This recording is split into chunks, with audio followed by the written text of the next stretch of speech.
আসসালামু আলাইকুম। আমন্ত্রণ জানাচ্ছি আজকের রেসিপিটি দেখার জন্য। আজ আমি আপনাদের সাথে পোলাও চালের খুদ দিয়ে ঝরঝরা একটা সাদা খিচুড়ির রেসিপি শেয়ার করব। বর্তমানে পোলাও চালের কিন্তু অনেক বেশি দাম।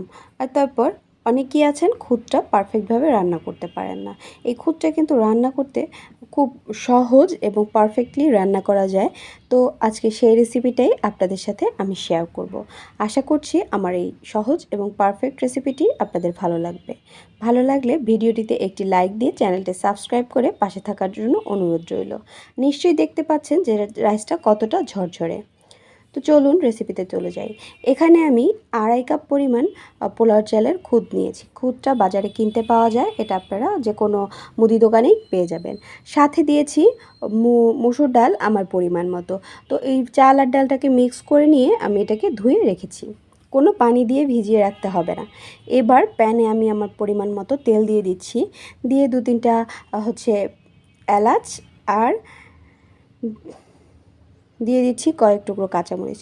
আমি এখানে খুব বেশি গরম মশলা ব্যবহার করব না, সেটা আপনারা দেখতেই পাবেন।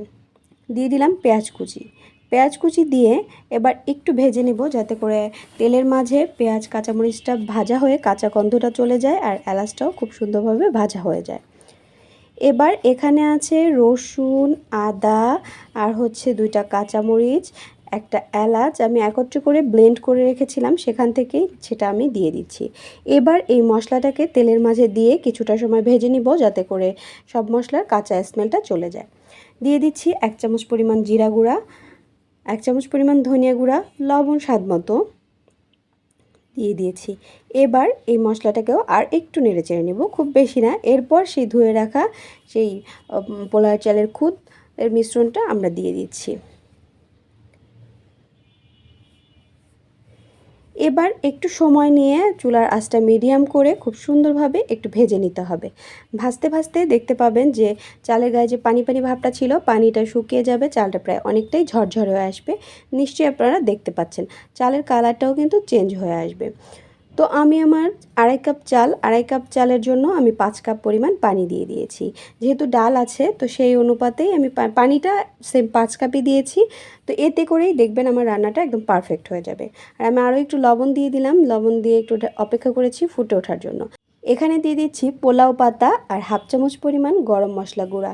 এই পোলাও পাতাটা আমাদের এলাকায় খুব ভালো পাওয়া যায়, আমি এগুলোকে এনে ডিপ ফ্রিজে রেখে দিই আমাদের বাসা থেকে। তো এই পাতাটা দিলে খুব সুন্দর একটা স্মেল আসে। তো নাড়াচাড়া করে এবার চুলার আঁচটাকে একদম লো করে দিয়ে ঢাকনা দিয়ে ঢেকে রেখেছি।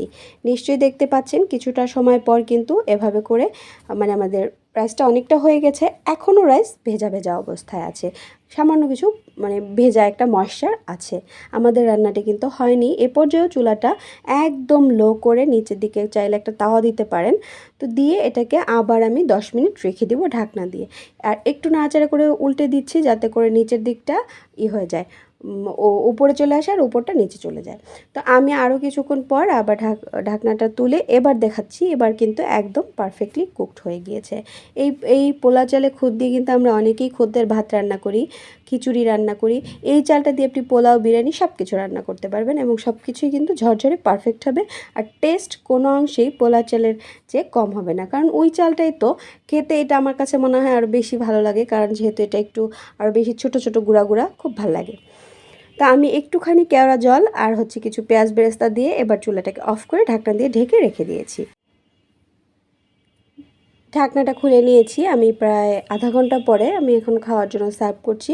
আর এরই মাঝে দেখতে পাচ্ছেন আমাদের রাইসটা কিন্তু একদম পারফেক্টলি কুকড হয়ে গিয়েছে, ডালটাও গলে যায়নি আর চালও খুব সুন্দর ঝরঝরে আছে। তো যারা এই পোলাও চালে খুব রান্না করতে ভয় পান, তাদের কাছে আমার থাকবে যে রিকোয়েস্ট থাকবে, অবশ্যই আমার রেসিপিটা ফলো করবেন। আশা করছি আপনাদের রেসিপিও পারফেক্ট হবে। সেমভাবে ফলো করে যদি আপনারা তৈরি করেন, তাহলে আপনাদের রাইসটাও হবে ঝরঝরে পারফেক্ট। তো সাদা খিচুড়ি আমি করেছি, আমার এক ছেলের ডিমান্ড ছিল পোলাও খাবে আর এক ছেলে খিচুড়ি খাবে, তো দুজনকেই আমি খুশি করে দিয়েছি। সাথে এভাবে চিকেন গ্রেভি ঝাল ঝাল করে পানি ছাড়া আমি চিকেনটাকে ভুনা করেছি, অসম্ভব মজার এই চিকেনটা। তো চিকেন দিয়েই খিচুড়ি ও জাস্ট ওয়াও ছিল। আশা করছি আমার এই রেসিপিটি আপনাদের ভালো লাগবে। থাকবে। ভালো লাগলে অবশ্যই একটি লাইক দিবেন, আর যারা এখনও ভিডিওটিতে একটি কমেন্ট করেনি প্লিজ ভিডিওটিতে একটি কমেন্ট করে জানাবেন কেমন লাগলো আমার এই রেসিপিটি। আর এখানে আমার সেলের রিভিউ। আজ বিদায় নিচ্ছি, আল্লাহ হাফেজ।